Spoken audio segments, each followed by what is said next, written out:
배구계가 지금 조용히 흔들리고 있다. 표면적으로는 아무 일도 일어나지 않은 것처럼 보이지만 이미 많은 이들은 감지하고 있다. 김연경과 코보 조원태 총재의 비공개 회동, 그리고 그 자리에서 포착된 의미심장한 미소와 짧은 악수는 단순한 포맷 인사 이상의 무게를 가진다. 그 순간이야말로 한국 여자 배구의 새로운 질서가 시작되는 장면일지도 모른다. 공식적인 발표는 없고 연맹도 구단도 아무 말도 하지 않았지만 모든 움직임은 그들이 배구계의 다음 단계로 나아가기 위한 조용한 설계 속에 있다는 사실을 암시한다. 흥미로운 점은 이 비밀스러운 만남이 원더독스 시즌2 준비 소식과 맞물려 터졌다는 것이다. 원더독스는 단순한 예능이 아니다. 이미 시즌1에서 예능의 외피를 쓰고 있었지만 내부적으로는 코보가 원하는 새로운 시장을 시험하는 실험장이었다. 시청률, 팬덤 재편, 여성 스포츠 브랜드 파워 강화, 그리고 전례 없는 2030 여성층의 유입까지 원더독스는 코보가 그동안 고민해왔던 문제의 해답을 거의 완벽하게 증명했다. 그렇다면 시즌2는 어떨까? 단순한 후속 콘텐츠가 아니라 코보가 추진하려는 리그 확장과 제8구단 창단 논의, 그리고 기업 참여 구조 변화까지 포함하는 판 자체의 재설계가 시즌1을 배경으로 펼쳐질 가능성이 있다. 바로 이 지점에서 김연경이 중심이 된다. 그녀는 선수도 아니고 단순한 출연진도 아니며 단순한 브랜드가 아니다. 지금 김연경은 연결자다. 연맹과 기업, 미디어와 팬덤, 그리고 한국 배구의 과거와 미래를 한 축으로 엮어낼 수 있는 거의 유일한 존재다. 그래서 조원태 총재가 김연경을 따로 만나야 했고 그 자리에 다른 누구도 낄 수 없었던 것이다. 문제는 이 회동이 왜 지금 일어났는가, 그리고 왜 이토록 극비리에 진행됐는가이다. 업계 관계자들은 KOVO가 시즌1을 이용해 리그의 방향을 다시 잡으려 한다고 보고 있다. 기존 구단들의 반발을 줄이면서도 새로운 기업 참여를 끌어오기 위해서는 명분과 아이콘이 필요하다. 그 아이콘은 다름 아닌 김연경이다. 그녀의 이름 하나만으로도 여론은 움직이고 브랜드는 살아나며 새로운 팬층이 생긴다. 이 모든 이유가 합쳐지면 비공개 회동은 단순한 만남이 아니라 리그의 구조를 다시 짜기 위한 정지 작업으로 보이기 시작한다. 한편 팬들 사이에서 다시 화제가 된 장면이 있다. 바로 원더독스 회식 자리에서 김연경이 몽골 선수의 본명을 물어본 그 짧은 순간이다. 누군가는 이것을 예능적 연출이라 했고 누군가는 단순한 호기심이라 말했다. 그러나 김연경을 오래 지켜본 사람이라면 알 것이다. 그녀는 절대로 이유 없이 움직이지 않는다는 것을. 실제로 몽골 팬들 사이에서는 우리 이름을 존중해준 최초의 한국 스포츠 스타라는 반응까지 나왔다. 이는 단순한 이름 질문이 아니라 그녀가 이미 글로벌 팬덤과 문화적 감수성까지 고려하고 있다는 증거다. 이런 디테일을 챙기는 사람은 결국 리그 전체를 바라보고 있는 사람이다. 김연경이 왜 그 질문을 했는지는 아무도 정확히 말할 수 없다. 하지만 분명한 건 그 순간조차도 그녀가 지도자적 시야를 갖고 있다는 암시로 받아들여졌다는 것이다. 결국 모든 퍼즐은 한 방향으로 연결된다.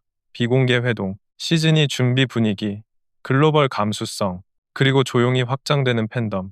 지금 한국 배구는 단순히 선수 교체나 팀 성적의 국면을 넘어서 새로운 시대를 준비하고 있다. 그리고 그 중심에는 변함없이 김연경이 있다. 이제 남은 질문은 하나다. 과연 김연경과 조원태 총재의 비공개 회동은 어떤 결과를 향해 가고 있는가? 표면적으로는 단순한 의견 교환, 시즌2 기획 논의 정도로 보일 수도 있다. 그러나 배구계 내부에서는 훨씬 더 큰 그림이 오가고 있다고 확신한다. 최근 코보는 리그 확장 논의와 함께 제8구단 창단을 두고 여러 기업과의 물밑 접촉을 진행해 왔는데 그 과정에서 가장 큰 변수이자 촉매제가 바로 김연경이었다. 기업 입장에서 스포츠팀 창단은 이미지, 구조, 비용, 시장성 등 복합적 요소를 고려해야 하는 중대 결단이다. 그런데 그 모든 요소를 단숨에 메꿔줄 수 있는 단 하나의 카드가 있다면 그건 바로 김연경이라는 브랜드다. 그녀가 참여한다는 사실만으로 스폰서 유입은 탄력을 받고 팬덤은 즉시 활성화되며 구단은 시작부터 각인 효과를 얻는다. 그렇기 때문에 여러 재계 관계자들은 김연경을 8구단의 열쇠라고 부른다. 조원태 총재가 이 사실을 모를 리 없다. 더 흥미로운 점은 KOVO가 원더독스 시즌2를 단순 예능이 아니라 리그 구조 변화의 테스트베드로 활용하려 한다는 분석이 나오고 있다는 것이다. 시즌1에서 얻은 데이터는 충격적이었다. 기존 배구 팬들의 시청 패턴을 넘어 그동안 배구와 거리를 두던 MZ 여성층이 대거 유입됐고 이는 코보가 수년간 고민했던 문제리그의 관중 기반 확대를 해결할 수 있는 실마리를 제공했다. 시즌2가 준비된다면 이는 단순한 예능적 재미 이상의 목적을 갖게 된다. 예를 들어 가상팀 운영, 신인 육성 시스템, 세트 운영 방식 테스트, 아시아 선수 수급 등 코보가 직접 손대기 어려웠던 구조적 실험을 콘텐츠 형태로 먼저 시도할 수 있다는 점이다. 김연경은 이 실험의 중심에 서 있으며 그녀의 존재 자체가 프로젝트의 정당성을 부여한다. 이런 맥락에서 보면 그녀가 몽골 선수들에게 본명을 물어본 장면은 단순히 문화 존중을 넘어서 글로벌 시장 확장을 염두에 둔 움직임일 가능성도 있다. 한국 배구는 이미 한국 시장만 보고 갈 수 없다.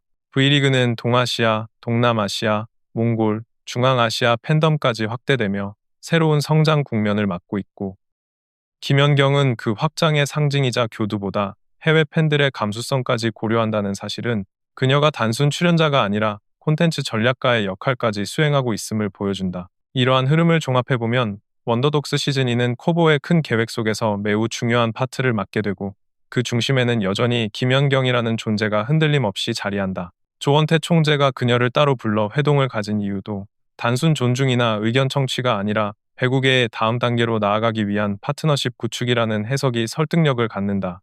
결국 이 모든 움직임을 하나로 연결하는 결론은 단순하다. 한국 배구는 지금 전환점에 서 있고 그 전환점의 스위치를 누를 사람은 김연경이다.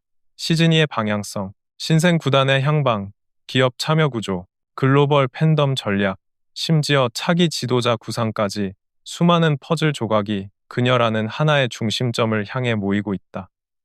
그리고 팬들은 본능적으로 알고 있다. 김연경이 미소를 지었다는 것은 이미 무언가가 결정되었거나 혹은 곧 결정될 것이 있다는 뜻이라는 것을. 배구계는 이제 조용히 그 다음 문장을 기다리고 있다. 그녀가 어떤 선택을 하든 그 선택은 단순한 한 사람의 진로가 아니라 한국 여자 배구의 판도를 다시 쓰는 출발점이 될 것이다.